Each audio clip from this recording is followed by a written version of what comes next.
Ya, Assalamualaikum warahmatullahi wabarakatuh. Ini saya mencoba untuk men-share kajian tentang paradigma dan kebiasaan dengan tinjauan dari disiplin ilmu Neurolinguistic Programming atau biasa disingkat NLP. Di antara teman-teman mungkin pernah ada yang mendengar istilah NLP atau kepanjangannya adalah Neuro Linguistic Programming. Nah ini biasanya NLP ini pembahasannya agak dekat-dekat dengan hipnosis ya, sehingga nanti mungkin ada hal yang sedikit beririsan antara NLP dengan hipnosis. Nah ini seperti apa bentuknya, nanti kita akan mencoba untuk memahami NLP itu apa. Nah teman-teman, NLP kependekan dari Neuro-Linguistic Programming. Memahami NLP, kita bisa memahami dari sisi bahasanya atau dari sisi kalimatnya. Neuro itu artinya syaraf atau sistem syaraf. Kemudian linguistik itu adalah bahasa, ya, sebagaimana yang kita ketahui linguistik bahasa. Dan programming adalah memprogram atau mengendalikan. Nah, banyak referensi yang berupa artikel atau buku-buku NLP yang menjelaskan tentang pengertian NLP itu apa. Nah, di sini kurang lebih ya kalau dirangkum secara mudahnya dalam pemahaman saya, NLP adalah ilmu. Dia adalah ilmu yang mempelajari penggunaan bahasa, baik itu bahasa verbal maupun bahasa non-verbal, untuk mempengaruhi sistem kerja pikiran yang berujung pada perilaku. Jadi teman-teman semuanya, perilaku kita, tindakan kita itu kan didrive oleh otak kita, ya, oleh pikiran kita. Kita berpikir ingin mengerjakan sesuatu, nah kemudian kita melakukan hal itu. Nah, NLP ini dia mengkaji bagaimana sebuah sistem yang bekerja di dalam otak kita, dalam sistem syaraf kita, codingnya itu bagaimana kok kemudian bisa menggerakkan seseorang melakukan hal-hal tertentu. Ya.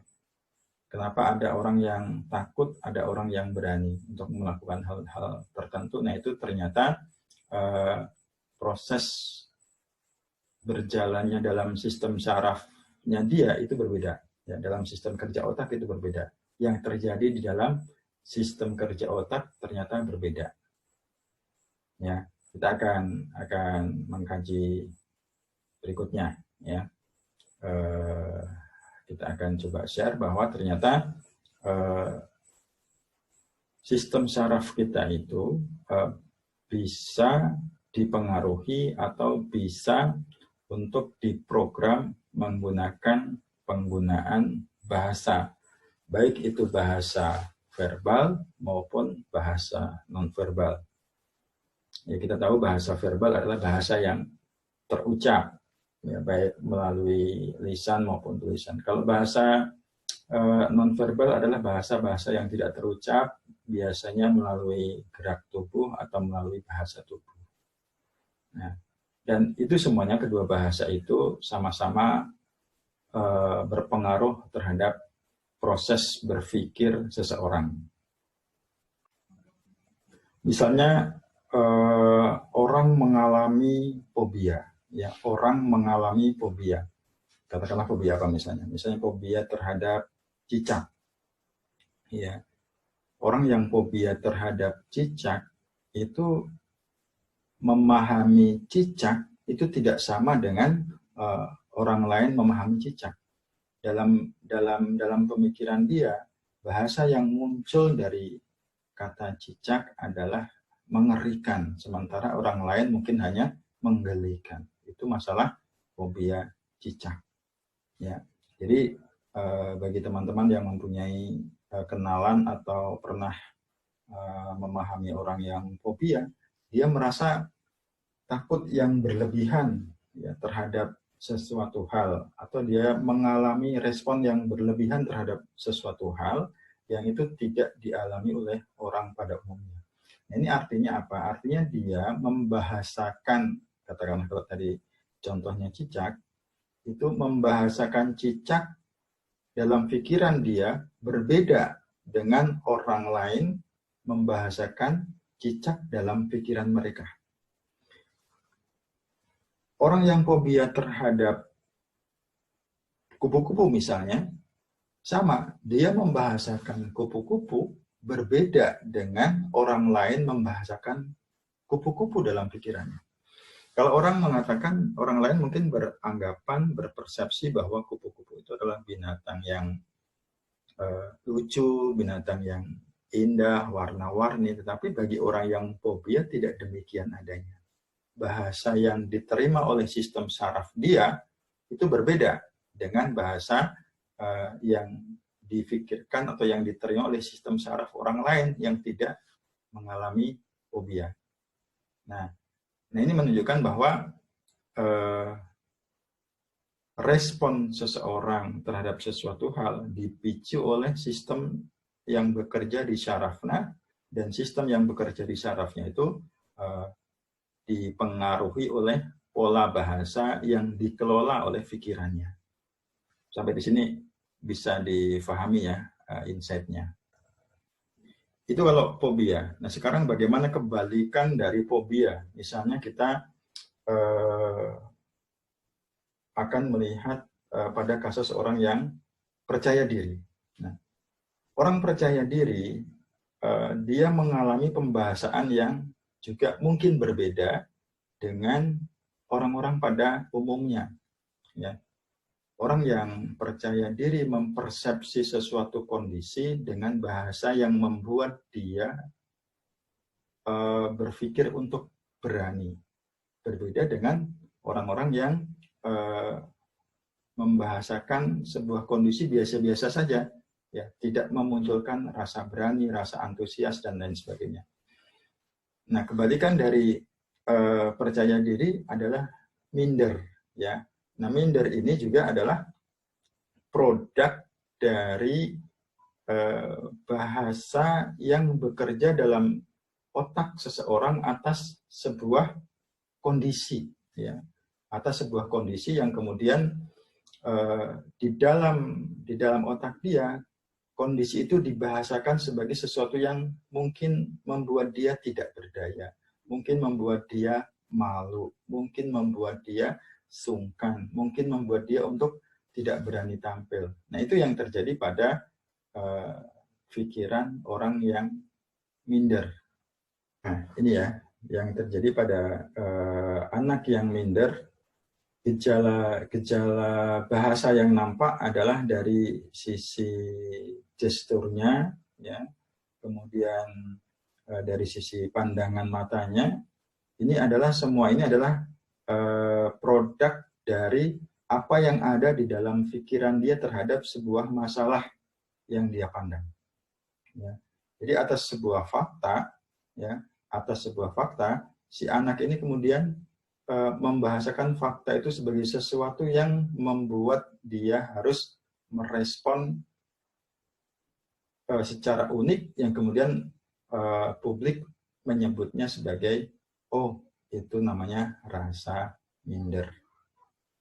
Nah ini semuanya menunjukkan bahwa apapun yang keluar sebagai sebuah tindakan dipicu oleh pemrograman yang ada di dalam pikiran seseorang, dan itu pemrograman itu melibatkan proses bahasa, proses linguistik di dalam sistem syaraf. Makanya ilmu yang mempelajari hal itu namanya neurolinguistik programming. Biasanya antara neuro dengan linguistiknya ada kata atau ada tanda sambung, tanda hubung, ya, sehingga itu terlihat sebagai satu kesatuan. Neurolinguistik sebuah bahasa yang mempengaruhi cara kerja pikiran, cara kerja syaraf.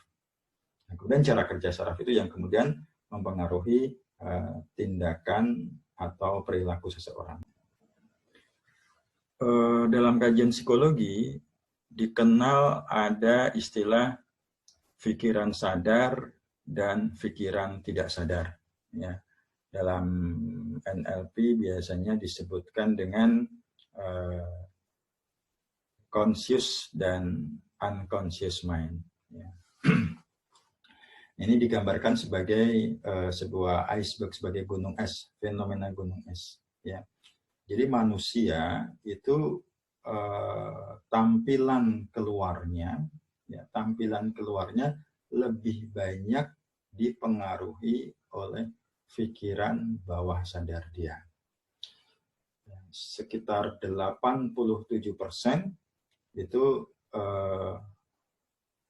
pikiran bawah sadar mempunyai porsi 87% untuk mempengaruhi perilaku seseorang, mempengaruhi jati diri seseorang. Sisanya 13% dipengaruhi oleh conscious mind-nya, conscious mind, pikiran sadar dia. Nah, paradigma dalam kajian Seven Habits, paradigma letaknya ada di sini. Kita mengetahui bahwa paradigma itu menelurkan atau menghasilkan tingkah laku. Ya. Paradigma orang tentang cicak tadi yang menyebabkan dia fobia terhadap cicak. Paradigma anak tentang sebuah kondisi misalnya tampil di atas panggung itu yang kemudian memunculkan perilaku minder atau perilaku yang sebaliknya yaitu percaya diri.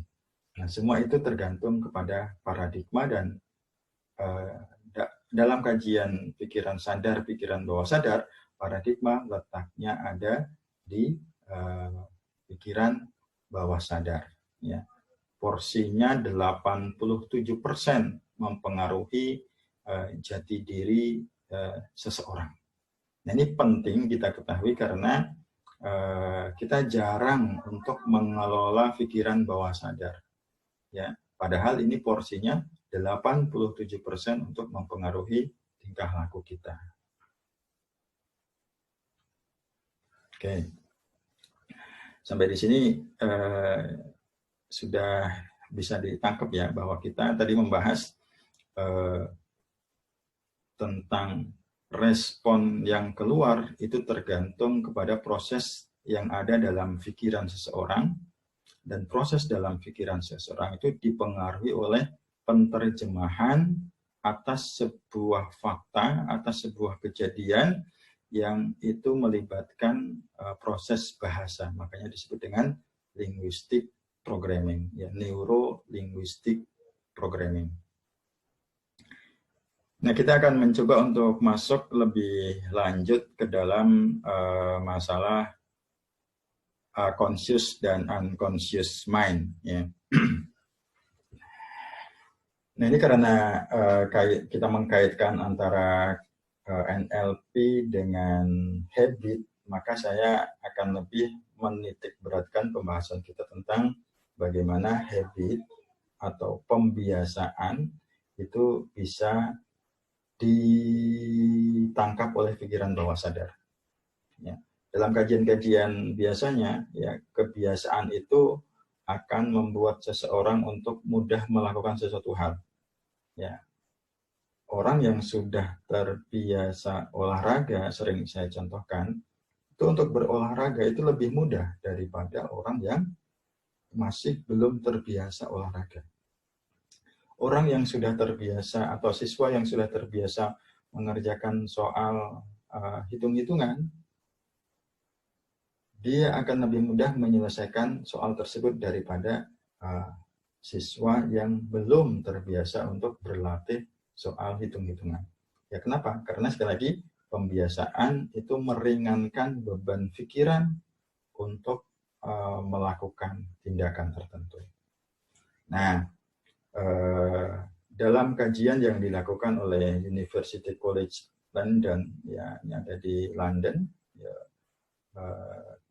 dia penelitiannya menghasilkan sebuah kesimpulan bahwa untuk bisa menciptakan kebiasaan baru pada diri seseorang, ya, menciptakan sebuah individu yang terbiasa melakukan satu hal pada seseorang, itu seseorang tersebut harus melakukan kebiasaan selama 66 hari.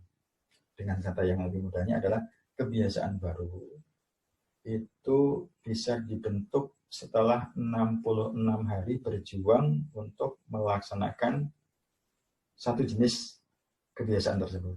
Ya, misalnya nih, Anda ingin menjadi orang yang terbiasa untuk minum air putih setiap bangun tidur, maka Anda membutuhkan 66 hari berlatih minum air putih setiap bangun tidur. Pun demikian dengan kebiasaan-kebiasaan lainnya. Nah, disarankan untuk melatih kebiasaan itu adalah satu demi satu. Jangan berambisi untuk membiasakan diri terhadap banyak hal, karena itu sama saja membebani pikiran, membebani otak kita, membebani sistem syaraf kita dengan pekerjaan yang lebih berat. Nah, dampaknya kalau banyak kebiasaan yang ingin kita bangun, kemudian ada kegagalan, itu feedback yang diterima otak adalah gagal. Berbeda dengan kalau kita melakukan satu kebiasaan kecil, ya, tetapi itu mudah kita lakukan, ketika berhasil itu akan membuat feedback yang positif tanpa disadari terhadap otak kita. Ya, jadi otak kita akan merespon, oh ternyata gampang untuk melakukan sebuah kebiasaan baru. Itu pentingnya kebiasaan, menciptakan kebiasaan baru dimulai dari satu persatu, ya, dan dimulai dari sekarang yang lebih penting. Nah, kalau sudah menjadi sebuah kebiasaan, maka insya Allah itu akan menjadi lebih mudah. Ya, awalnya manusia yang membentuk kebiasaan, selanjutnya kebiasaanlah yang akan membentuk diri kita. Jadi jangan buru-buru untuk memiliki banyak kebiasaan hebat, tetapi berlatihlah mulai dari satu persatu kebiasaan yang ingin kita latih. Tapi jangan ditunda, dimulai dari sekarang.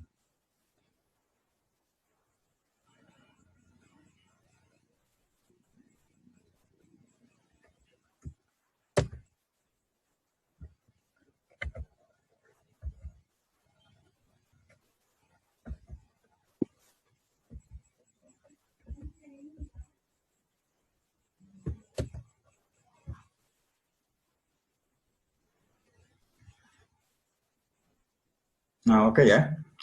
Jadi sudah belajar tentang NLP, Neuro Linguistic Program, sebuah ilmu yang mempelajari bagaimana memprogram pikiran kita untuk menghasilkan sesuatu perilaku yang positif melalui pendekatan bahasa. Kemudian yang kedua, kita sudah berbicara tentang pikiran sadar, pikiran bawah sadar, yang mana pikiran bawah sadar itu 87% perannya dalam pembentukan diri kita. Sisanya sekitar 13% itu peran pikiran sadar. Nah, paradigma posisinya ada dalam pikiran bawah sadar. Ya, paradigma yang membentuk kebiasaan, paradigma yang membentuk perilaku itu posisinya ada di bawah sadar kita, di pikiran bawah sadar. Nah, kemudian memanfaatkan pikiran bawah sadar, kita bisa mendidik diri kita untuk memiliki sebuah kebiasaan baru, kebiasaan yang memberdayakan dengan jalan melakukan satu hal secara berulang-ulang selama 66 hari. Nah, ini bisa kita coba ya selama 66 hari, tetapkan satu kebiasaan kecil yang ingin Anda bangun, kemudian lakukan secara konsisten selama 66 hari. Kita lihat hasilnya seperti apa, nanti bisa di-share bersama-sama. Terima kasih pertemuan pada hari ini. Saya tutup. Assalamualaikum warahmatullahi wabarakatuh.